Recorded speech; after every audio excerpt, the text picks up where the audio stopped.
महिलाएं होती हैं ये परिधान आप देख पा रहे हैं ट्रेडिशन के हिसाब से, वही जो पुरुष होते हैं मगर कल्चर में जो नेपाल में होता है परिधान में होते हैं। तो निश्चित तौर पर देखा जाए तो ये जो फूड फेस्टिवल जो लगा हुआ है ये मात्र एक फूड फेस्टिवल नहीं है, यह नेपाल के ट्रेडिशन को दर्शाता है, चाहे वो भोजन के माध्यम से हो, चाहे वो परिधान के माध्यम से हो, चाहे वो नेपाली संगीत के माध्यम से हो।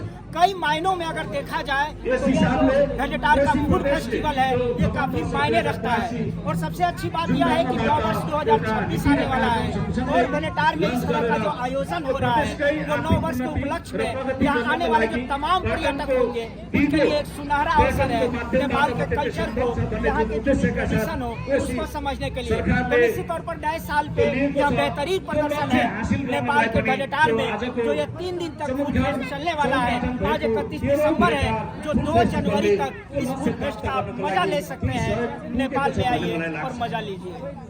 कोशी प्रदेशको छोटो रूटको सबैभन्दा राम्रो उत्कृष्ट गन्तव्य फुटरेल पथमार्ग क्वालुङ ध्वजे पथमार्ग हामी निर्माण गरिरहेका छौँ गाउँपालिकाको आफ्नो लगानीबाट। त्यो मेला महोत्सवलाई हामीले प्रचार प्रसारको माध्यमबाट त्यहाँका स्थानीय हाम्रो संस्कार संस्कृतिलाई बचाइराख्नु पर्ने आजको आवश्यकता छ।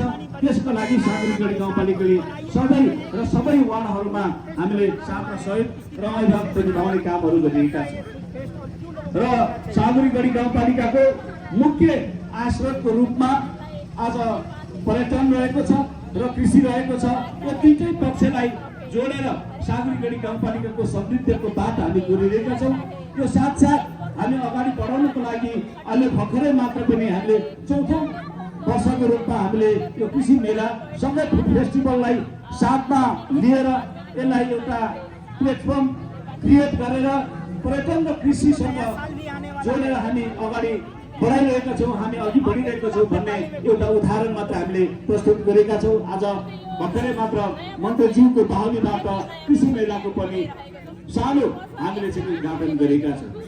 यो कृषि मेला प्रदर्शनीमा सीमित हाम्रो गाउँपालिका भित्रका कृषकहरूले जो अगुवा कृषकहरू हुनुहुन्छ जो कृषिबाट आफ्नो भविष्य देखिराख्नु भएको छ ती कृषकहरूलाई यो